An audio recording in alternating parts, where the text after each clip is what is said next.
Good morning. Good morning. How are you? I'm very well.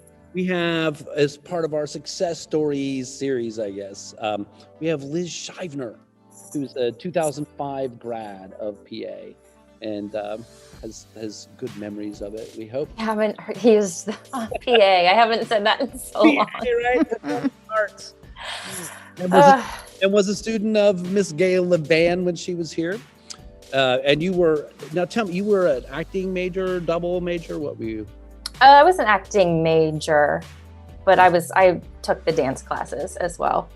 Yeah, I think you were maybe one of the few that got to actually study dance for 3 years while you were here. Yeah, because I sneaky snaked in. I was set to graduate early. I was going to graduate early. I had come through on an exam. I don't even know if they still have the Horizons program at the junior high. But I was fast forwarded, and I could have graduated high school in 3 years. So I joined PA because my sophomore year was technically my junior year academically. So I was like, oh, I can join this now. And then my parents kind of went, ooh.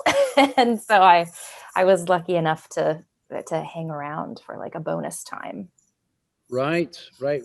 So Liz has done a ton of work beyond school. You graduated from Otterbein, yes? I did, yes. Now university, was then college.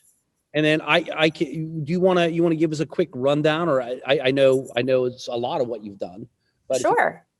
Tell us how it all kind of progressed from leaving here and Otterbein and then leading up to.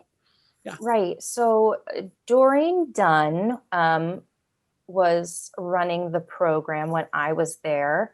And I was just really, really lucky between Doreen and Gail and Gloria. Fred Smith, even when TD, they're just so incredibly supportive of me. And Doreen at one point told me that's what I was going to be majoring in for college, was musical theater. I gave her my applications to look at. And I had checked just the acting box. And she said, oh no, you're going to school for musical theater. You're singing too. I was like, okay. I went to Otterbein. Otterbein was the only in-state school I even applied to. I was convinced that I wanted out. But Otterbein was the best choice for me. Ended up working with Doreen's husband, Dennis Romer, there.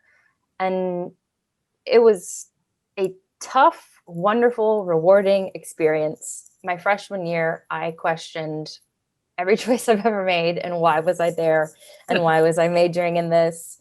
And oh gosh, I've made a mistake. And then kind of sat into myself a little more and figured out what I was doing. And then I was more successful in the program. I met my husband there. He's sitting on our couch. So I'm glad I went there. What's that? You met your husband at Otterbein? At Otterbein, yes. Now, is he in the industry, or does he? He is. He's an actor as well. Very good. Ooh. From Otterbein, I had the remarkable fortune, which never happens. I moved in August to New York. September 11th was my first audition for Beauty and the Beast. And 2 weeks later, I had booked the tour. And that's there were plenty of whirlwinds therein, where I almost quit the business because of a terrible agent meeting and all of that. It was very fast track. So I booked the tour. Right. And I was on that for a year and a half. And I got off the tour. I was like, I'm staying put because I'm going to be a New York star. And this was a networks tour, right? Correct. Yeah. And then Steve and I got engaged. And I went, we should probably pay for this wedding somehow.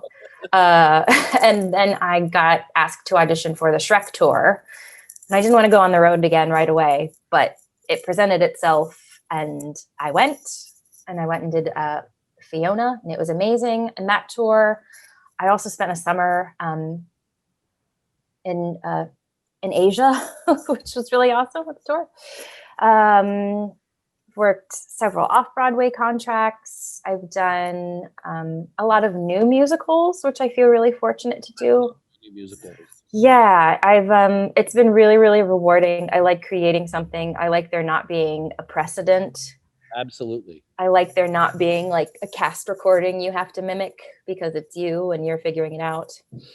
So let's go back. That's Yep. a really interesting, fun career, and Wow. sounds like you've done a lot of different things, Mhm. mostly musical theater, right? Yeah, I'm lucky that I have done a decent amount of plays. I've tricked a couple people around the country into believing that I'm a good enough actor. It's hard for non like masters performers to get just straight acting work. You're sometimes not a serious actor unless you have your MFA. But I've tricked a couple of people, so I've done my fair share of plays. And it helps if you have good musical theater cred, I think, Mhm. help you get acting roles. So let's go back. Let's go back to age 14, and you decided to join. No, thank you. Actually, no, thank you. I hear you. And you decide what prompted you to audition for this particular program. I wanted to sing. I just wanted to sing. I believe that was the first year of American Idol, all those many years ago. And I sang in church, and I just loved to sing. I wanted to be a singer. I wanted to be a backup singer. And so I auditioned for Bye Bye Birdie. Just went in. Had never auditioned for anything before in my life, and then got a call back, and I was like, "Oh, it's because I was so bad. They want me to come back and try again." Oh no. I love that. Oh no. But then I ended up getting like a little featured role, Alice. And I understudied Kim McAfee. And I felt so cool because she was a senior and I was just like this little insecure, chubby girl just who wanted to sing. And that's kind of where it started. Ms. Dunn. Oh, Doreen. It's so, I know, it's just so hard. Now that I'm an adult, I can call them Gail and Doreen. She just, I felt, especially then the next year when Gloria came on, to have 3 women not in my family look at me and say, like, you have value and you're good at this. You should do this. You can.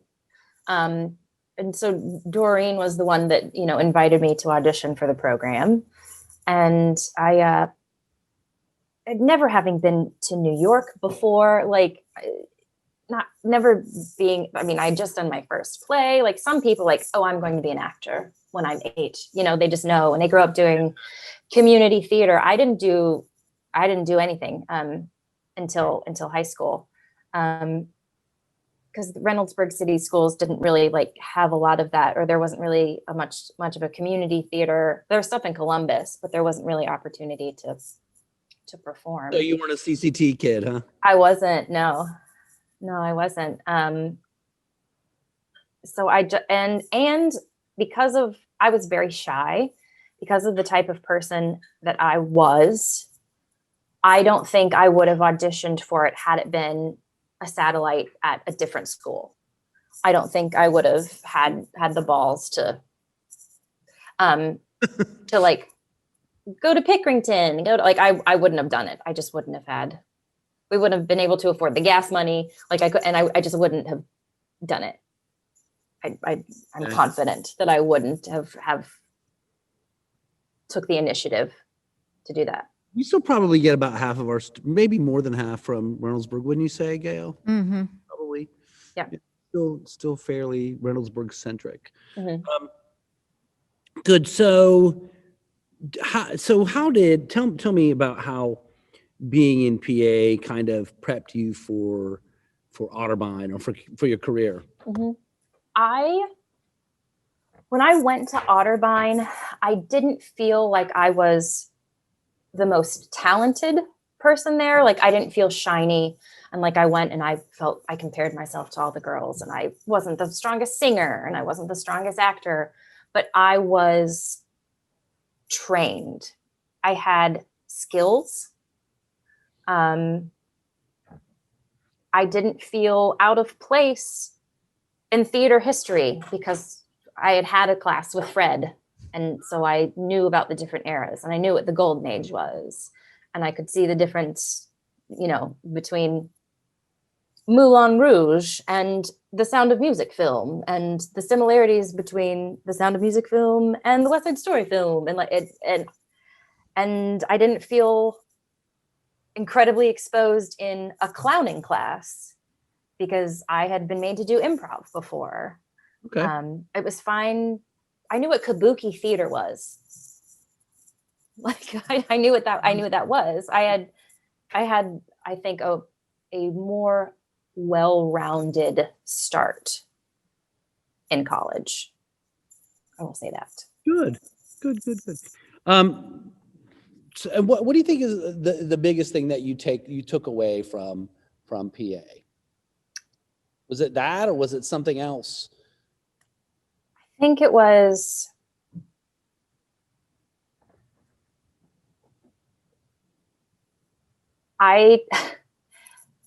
eliminating the left brain critic is something huge. that Doreen always said. I learned how to use my voice. You see it, especially in people have phone voices, and people have voices when they talk to their partner or their children, or if they don't, especially women. And I even in my insecurities was told that like my voice was okay and I can speak as myself and I don't have to change that. And I also went through, Gail knows, a lot of trauma in the program. There were people who were not so kind. High school is high school. But I had such support at the same, I never stopped being me. I had to find who me was, but I was given permission, like through the structure of it. And I carried that with me. And my British dialect was better than anyone else's when I got to Otterbein. So you came in not as a dancer, right? You came in. Oh no. So tell me how these sort of other interests came about. Yeah, so we were talking a little earlier. I was raised very conservatively in the church. No dancing, leave room for Jesus, which is great, but it was never like as an art form.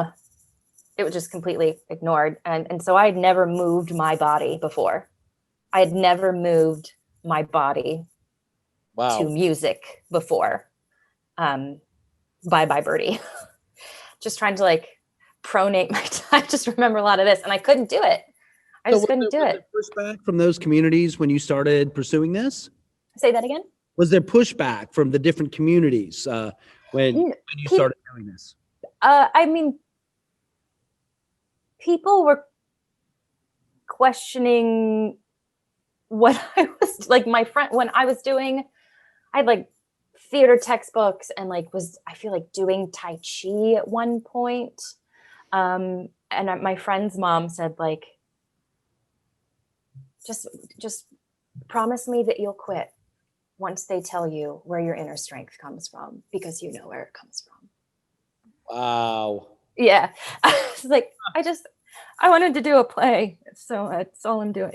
I just wanted to sing and dance. Just stuff like that. And I was the first person in my family to do it. My dad also grew up wanting to sing, but that was kind of poo-pooed.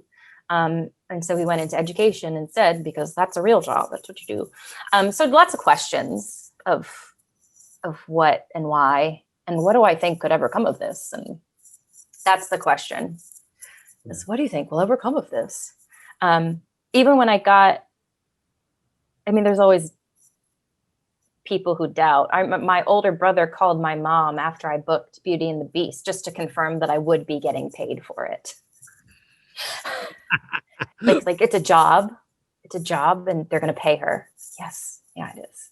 Mm. It is. You are the business. Even like when it's not going well, your business is you. You are still selling you. Mm-hmm. And there's times that feel icky because it's not as artsy and PA and passing the squeeze in the circle. You know, it's you're Somebody hustling. has to sell corny smacks, right? Somebody. Yes.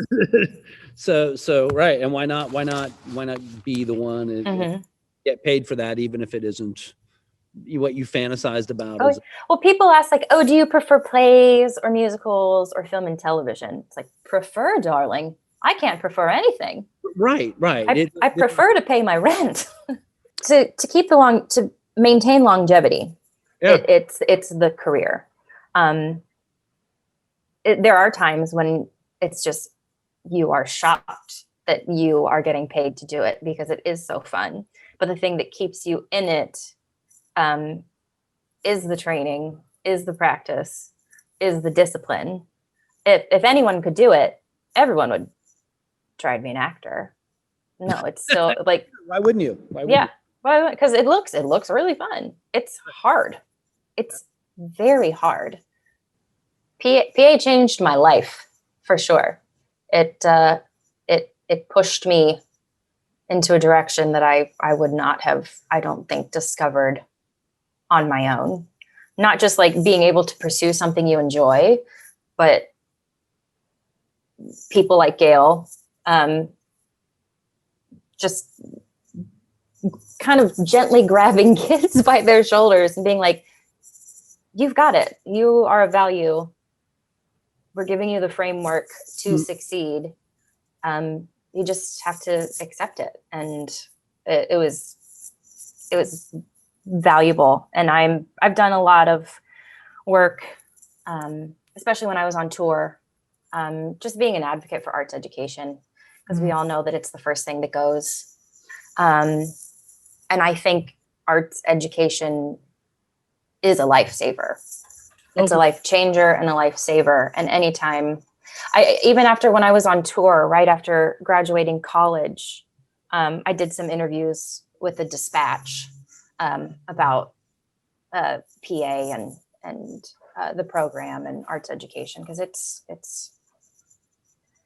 it's integral, and it's very frustrating that it is not seen as a subject, as something necessary. So like in those black walls and behind that red curtain, you are just given permission to like throw spaghetti against the wall, try things, figure it out. Doreen always talked about permission to fail, like giving yourself permission to like crash and burn and make it sloppy. That's fine. Because after that, you pick up the pieces and you're a better version. And the thing is, the training isn't even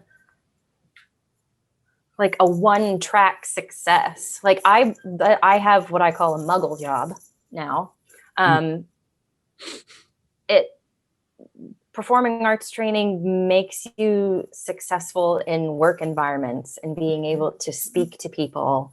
And because I'm now like the face and the voice of this like company that I'm like is international, and I can communicate and I can do the emails and I can create a piece of paperwork that didn't exist before because I have thoughts and feelings, and whatever people end up doing is going to be influenced and enhanced by this training. By putting things together in the shop and critical thinking, by memorizing a dance combination, by doing improv and having successful, interactions with new people and being able to stick a smile on your face in a meeting. Like and being accountable to people that you work with, right? Collaboration. Not being willing to let other people down. And that's really important too. Yeah, thank you for spending time with us. And my pleasure. Yeah. I'm sending you a virtual hug. Thank you so much, Gail. Yeah, it's crazy. And if you ever get back in town, we're still here. So don your mask and come on over. Love that. I love that. All right. You take it easy, and I will talk soon.